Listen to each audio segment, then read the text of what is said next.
स्वागत है आप सभी का आपके अपने YouTube चैनल बीएस सेंटर में। हिस्ट्री का एक मोस्ट इंपोर्टेंट क्वेश्चन की औरंगजेब की दक्कन नीति का मूल्यांकन कीजिए। या फिर दूसरा क्वेश्चन दे सकता है कि औरंगजेब की धार्मिक नीति का मूल्यांकन कीजिए, तो वो क्वेश्चन का आंसर हम अलग से आपको करवा देंगे। या फिर अगर साथ में क्वेश्चन दे कि औरंगजेब की दक्कन नीति और धार्मिक नीति का मूल्यांकन कीजिए, तब आप दोनों क्वेश्चन को मिला करके आंसर को आराम से लिख लेंगे। ठीक है, आज हम लोग पढ़ने वाले औरंगजेब के बारे में। औरंगजेब के बारे में आज हम लोग पढ़ने वाले डिटेल में। ठीक है, तो हम आपको पहले थोड़ा सा औरंगजेब के बारे में बता दें। औरंगजेब जो है वो शाहजहां का ही बेटा है।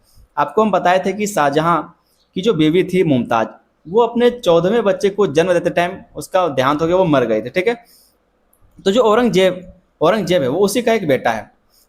ठीक है, शाहजहां का 4 योग्य बेटा था जो उत्तराधिकार बनने के लायक था।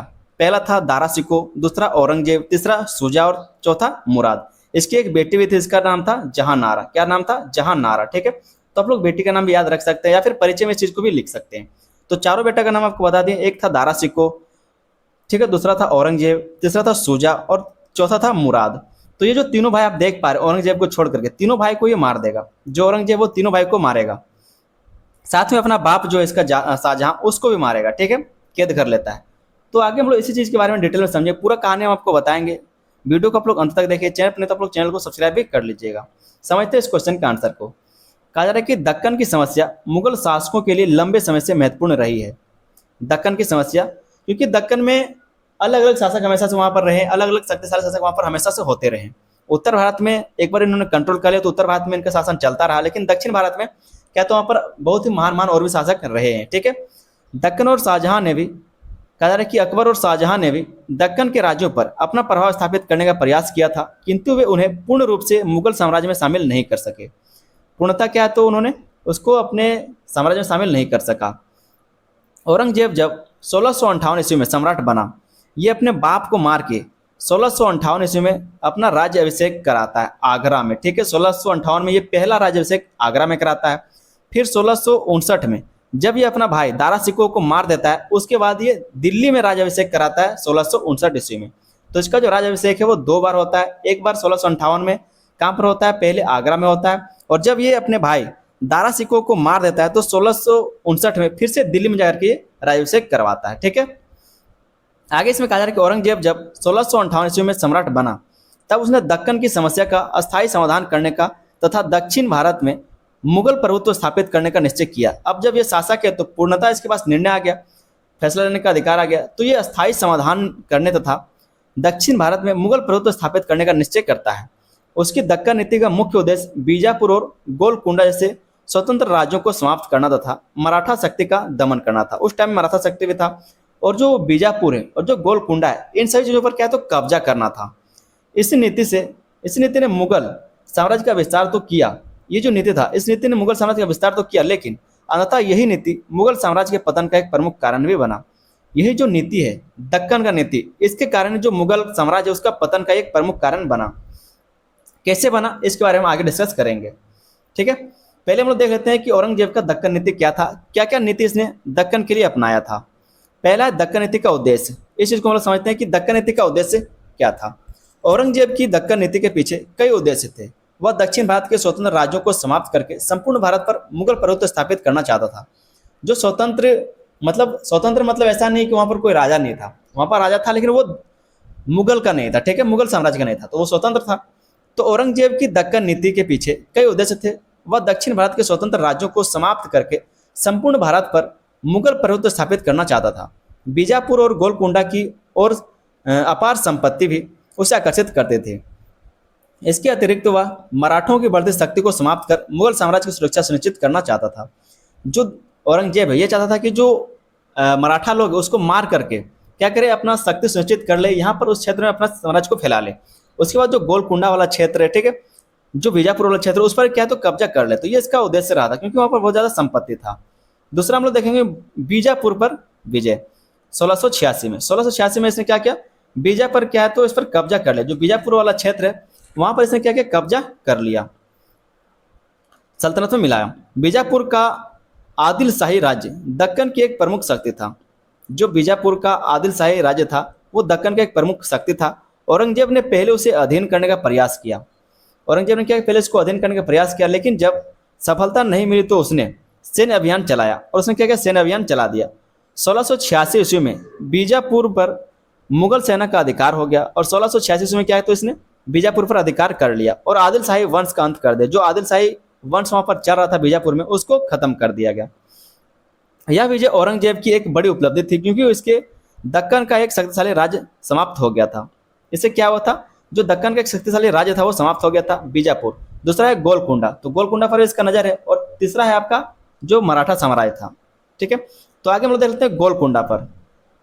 गोलकुंडा, ठीक है, गोलकुंडा पर विजय 1687 ईस्वी में। बीजापुर के बाद औरंगजेब ने गोलकुंडा पर ध्यान केंद्रित किया। गोलकुंडा हीरे की खानों और व्यापारिक समृद्धि के लिए प्रसिद्ध था। 1687 ईस्वी में औरंगजेब ने गोलकुंडा पर अधिकार कर लिया तथा कुतुब शाही वंश का अंत कर दिया। एक साल बाद, पहले 1686 में इसने क्या किया, बीजापुर पर अपना नियंत्रण स्थापित कर लिया, और एक साल के बाद 1687 ईस्वी में इसने गोलकुंडा पर भी कब्जा स्थापित कर लिया। इस वजह से मुगल साम्राज्य को आर्थिक लाभ तो मिला, लेकिन प्रशासनिक कठिनाइयां भी बढ़ गई, क्योंकि क्षेत्र अब बड़ा हो गया। इसके लिए सेना की ज़्यादा आवश्यकता होने लगी। ठीक है, सैन्य के लिए जो जरूरत का सामान है वो भी ज़्यादा महसूस होने लगा। तो प्रशासनिक कठिनाइयां जो है, या फिर जो उसको नियंत्रित करने का जो प्रशासन का जो कठिनाई, वो ज़्यादा नजर आने लगा जब इन्होंने इन क्षेत्रों पर भी कब्जा कर लिया। तो चौथा यहाँ पर हम लोग पॉइंट देखें, चौथा नीति वो मराठों के विरुद्ध संघर्ष। इसके बाद इसने मराठों के विरुद्ध संघर्ष करना शुरू किया। दक्कन नीति का सबसे महत्वपूर्ण और कठिन भाग मराठों के विरुद्ध संघर्ष था। कारण कि जो दक्कन नीति का सबसे महत्वपूर्ण और कठिन भाग था वो था मराठों के विरुद्ध संघर्ष करना। शिवाजी ने मराठा शक्ति को संगठित कर मुगलों के लिए गंभीर चुनौती उत्पन्न कर दी। शिवाजी ने क्या किया, जितने भी वहां पर मराठा के छोटे छोटे क्षेत्र इसको संगठित कर लिया और मुगलों के लिए एक गंभीर चुनौती उत्पन्न कर दी। 1680 ईस्वी में शिवाजी की मृत्यु के बाद औरंगजेब ने सोचा कि मराठा शक्ति कमजोर पड़ जाएगी, लेकिन ऐसा नहीं हुआ। संभाजी, रामाराज और बाद में ताराबाई के नेतृत्व में मराठाओं ने संघर्ष जारी रखा। ठीक है, 1680 में जब शिवाजी की मृत्यु हो जाती है तो उनके एक बेटे होते हैं संभाजी महाराज। ठीक है, तो संभाजी ने इन पूरे मराठा साम्राज्य को संभाल लिया, और बाद में संभाजी की मृत्यु हो जाती है तो जो ताराबाई हैं, ठीक है, जो राजा राम है, ये क्या करते हैं, मराठा साम्राज्य का संघर्ष को और जारी रखते हैं। मराठों ने गुरिल्ला युद्ध पद्धति अपनाई, जिसके कारण मुगल सेना को भारी कठिनाइयों का सामना करना पड़ा। औरंगजेब ने अनेक किलों पर अधिकार करता था। कहा जा रहा है कि औरंगजेब के अनेक किलों पर अधिकार करता था, लेकिन मराठे पुनः उन्हें वापस कर लेते थे। औरंगजेब क्या करता था, जो मराठा साम्राज्य उसके अनेक किलों पर कब्जा करता था, लेकिन जो शिवाजी या फिर जो मराठे हैं वो पुनः उस पर फिर वापस नियंत्रण स्थापित कर लेते थे, वापस ले आते थे। तो वो क्या करते, गुरिल्ला युद्ध पद्धति को अपनाते थे, मतलब चारों तरफ से घेर के मारने का वो काम करते थे। पांचों यहाँ पर हम लोग इसका जो दक्कन नीति वो देखेंगे, वो है दक्कन में औरंगजेब का अस्थायी निवास। जब इसने देखा कि दिल्ली से हम दक्कन को शासन नहीं कर पा रहे, दिल्ली से हम दक्कन पर अस्थायी नियंत्रण नहीं कर पा रहे, तो ये दक्कन ही चला गया। जो औरंगजेब है वो दक्कन में जाकर के बैठ गया। 1681 ईस्वी में औरंगजेब स्वयं दक्कन चला आया। ठीक है, और जीवन के अंतिम 26 वर्ष वहीं बिताए। क्यों? क्योंकि मराठाओं को हराना चाहता था ये। इसलिए जो 1681 के बाद जितना भी इसका उम्र बचा था वो यहाँ पर दक्कन में इसने बिता दिया। उसने दक्षिण में रह करके युद्धों का संचालन किया। इसके परिणाम स्वरूप उत्तर भारत की प्रशासनिक व्यवस्था कमजोर पड़ने लगी, क्योंकि इसका जो पूरा साम्राज्य था वो उत्तर भारत में था, और जब उत्तर भारत में ये देखने के लिए नहीं था, वहां पर संचालन कोई और कर रहा था, जिसके कारण जो उत्तर भारत का साम्राज्य था वो धीरे धीरे कमजोर पड़ने लगा। अनेक प्रांतों में भ्रष्टाचार बढ़ा और स्थानीय विद्रोहों को बढ़ावा मिलने लगा। ठीक है, अनेक प्रांत में क्या है, तो भ्रष्टाचार बढ़ गया, सभी लोग अपने अपने होने लगे, अपना अपना खुद से राजा घोषित होने लगे, और स्थानीय विद्रोह धीरे धीरे क्या तो बढ़ने लगा, क्योंकि वहां पर कोई देखने वाला नहीं था। ये तो दक्कन में बिजी था। आगे हम लोग देख लेते हैं दक्कन नीति का मूल्यांकन की। दक्कन नीति में जब ये अपनाया गया, दक्कन के लिए जब ये नीति अपनाया गया तो उसके लिए क्या क्या हुआ, क्या क्या परिणाम इसका हुआ। पहला है क्षेत्रीय विस्तार की दृष्टि से सफल। क्षेत्रीय विस्तार की दृष्टि से सफल रहा, क्योंकि इसने बीजापुर और गोलकुंडा से क्षेत्रों पर कब्जा कर लिया था। दक्कन नीति के कारण बीजापुर और गोलकुंडा से शक्तिशाली राज्यों का अंत हो गया। मुगल साम्राज्य अपने इतिहास के सबसे बड़े क्षेत्रीय विस्तार तक पहुंच गया था। इस दृष्टि से यह नीति सफल दिखाई देती है। तो क्षेत्रीय विस्तार की दृष्टि से सफल है, क्योंकि जो औरंगजेब है उसी के टाइम में मुगल साम्राज्य का सबसे ज्यादा विस्तार हुआ था। दूसरा हम देख लेते हैं मराठाओं के विरुद्ध असफलता।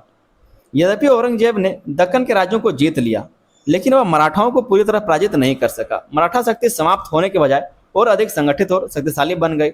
यही मराठे बाद में मुगल साम्राज्य के सबसे बड़े प्रतिद्वंदी बने। ये जो मराठा क्या है, तो आगे चल करके अंग्रेजों के साथ भी युद्ध करेंगे। ठीक है, तीसरा यहाँ पर पॉइंट है वो है आर्थिक दृष्टि से हानिकारक। आर्थिक दृष्टि से हानिकारक सिद्ध हुआ जो दक्कन नीति लाया गया था। लगातार लगभग 25 वर्षों तक युद्ध चलने के कारण राज्य का अपार धन खर्च हुआ। राज्य कोष पर भारी बोझ पड़ा और आर्थिक संकट की स्थिति उत्पन्न हो गई। सेना के रखरखाव तथा अभियानों में अत्यधिक व्यय हुआ। बहुत सारे अभियान चलाए गए, क्योंकि एक बार उत्तर भारत से फिर दक्षिण जाना, फिर दक्षिण से उत्तर जाना, फिर सेना को यहाँ से वहाँ पहुँचाना, सेना के लिए खर्चा, बहुत सारे खर्च, जिसका बोझ पड़ा आर्थिक खजाने पे। जो खजाना है राज्य का, उस पर इसका बोझ पड़ा, तो आर्थिक दृष्टि से हानिकारक ये सिद्ध हुआ था दक्कन नीति। चौथा इसका मूल्यांकन हम लोग करेंगे वो है प्रशासनिक व्यवस्था पर प्रतिकूल प्रभाव। जो प्रशासनिक व्यवस्था उस पर भी प्रतिकूल प्रभाव पड़ा, मतलब गलत प्रभाव देखने को मिला। औरंगजेब के कहा जा रहा है कि औरंगजेब के लंबे समय से, क्योंकि वो दक्कन पर ही था, औरंगजेब के लंबे समय तक दक्कन में रहने के कारण उत्तर भारत का प्रशासन कमजोर हो गया। प्रांतीय अधिकारी अधिक स्वतंत्र हो गए और केंद्रीय नियंत्रण कमजोर पड़ने लगा। ठीक है, जो केंद्रीय नियंत्रण मतलब दिल्ली से जब वो शासन कर रहा था, तो पूरे भारत पर शासन कर रहा था। लेकिन जब वो दक्षिण में आ गया, तो दक्षिण के बाद जो इधर वाला छोटे छोटे क्षेत्र है, वहां पर जो राजा को पहले शासन करने के लिए दिया गया था, वो खुद को क्या तो स्वतंत्र घोषित करने लगे कि हम इस क्षेत्र का अकेले राजा हैं, हमको कोई मुगल उगल से कोई मतलब नहीं। इस तरह से वो क्या तो स्वतंत्र होने लगे। पांचों इसका हम लोग मूल्यांकन देखते हुए सेना की शक्ति में कमी आ गई। लगातार युद्धों ने मुगल सेना को थका दिया, सैनिकों का मनोबल गिरा तथा सैन्य संसाधनों की भारी क्षति हुई। सेना पहले जैसी प्रभावशाली नहीं रही, तो ये भी इसका एक क्या झटका लगा इसको। छठा पॉइंट है विद्रोहों को बढ़ावा। जब औरंगजेब दक्कन में व्यस्त था, तब उत्तर भारत में जाट, सिख, राजपूत और सतनामी विद्रोह बढ़ने लगे। मुगल शासन इन विद्रोहों को प्रभावी ढंग से नियंत्रित नहीं कर सका। ठीक है, क्योंकि अलग अलग जो प्रांत है वो बढ़ने लगे थे, तो अलग अलग जाट सब क्या है तो बढ़ने लगा था। मुगल साम्राज्य के पतन का कारण भी यही बना। अनेक इतिहासकारों का मत है कि दक्कन नीति ने मुगल साम्राज्य की नींव को कमजोर कर दिया। जादूनाथ सरकार ने दक्कन नीति को औरंगजेब की सबसे बड़ी राजनीतिक भूल बताया। उनके अनुसार दक्कन के युद्धों ने मुगल साम्राज्य की शक्ति, धर्म और प्रशासनिक क्षमता को नष्ट कर दिया। ये कहते हैं कि जो दक्कन नीति इसकी तरफ अपनाया गया था, ये सबसे बड़ी भूल है मुगल साम्राज्य का, इसलिए इसका पतन हुआ है। और भी इतिहासकार हैं जिनके मत अलग अलग हैं। तो पहले है जादूनाथ सरकार, ये कहते हैं कि दक्कन औरंगजेब की कब्र सिद्ध हुआ। जो दक्कन का नीति इसके द्वारा लाया गया था, और जो दक्कन है, क्योंकि यहीं पर ये मर गया, ये अपना जीवन का जो अंतिम समय बिताया वो दक्कन में ही बिताया था। ठीक है, तो दक्कन औरंगजेब की कब्र सिद्ध हुआ। जो स्टैनली लैंडपुल हैं, इनका मत है कि औरंगजेब ने दक्कन को जीतने का प्रयास करते करते मुगल साम्राज्य को कमजोर कर दिया। इसने दक्कन को जीतने के कारण जो इसके हाथ में था वो इसका चला गया। अगले जो विद्वान है, जो इतिहासकार है, ईश्वरी प्रसाद, ये कहते हैं कि दक्कन नीति ने मुगल साम्राज्य का विस्तार तो किया, लेकिन उसकी स्थिरता को नष्ट कर दिया। दक्कन नीति ने क्या किया, दक्कन के बहुत सारे क्षेत्रों जैसे कि गोलकुंडा हो गया, बीजापुर, इन सब क्षेत्रों में तो कब्जा करने को दिया, लेकिन इसके साथ साथ जो स्थिरता है वो खत्म हो गया। तो इस तरह से कुछ इसके पॉइंट हैं, कुछ जो इतिहासकार उसके मत हैं। आगे एक छोटा सा आप लोग निष्कर्ष जरूर लिख लीजिएगा कि औरंगजेब की दक्कन नीति प्रारंभ में अत्यंत महत्वाकांक्षी और सफल प्रतीत होती थी, क्योंकि इसके परिणाम स्वरूप बीजापुर और गोलकुंडा पर मुगल अधिकार स्थापित हो गया तथा साम्राज्य अपने सबसे बड़े विरासत तक पहुंच गया, विस्तार तक पहुंच गया। जब दोस्तों औरंगजेब ने पहले बीजापुर पर, फिर गोलकुंडा पर कब्जा कर लिया, तो उसको लगा कि 1-2 साल का बात है, मराठाओं को भी हरा करके हम लोग फिर से दिल्ली चले जाएंगे, पूरे साम्राज्य पर अपना कब्जा करके दिल्ली चले जाएंगे।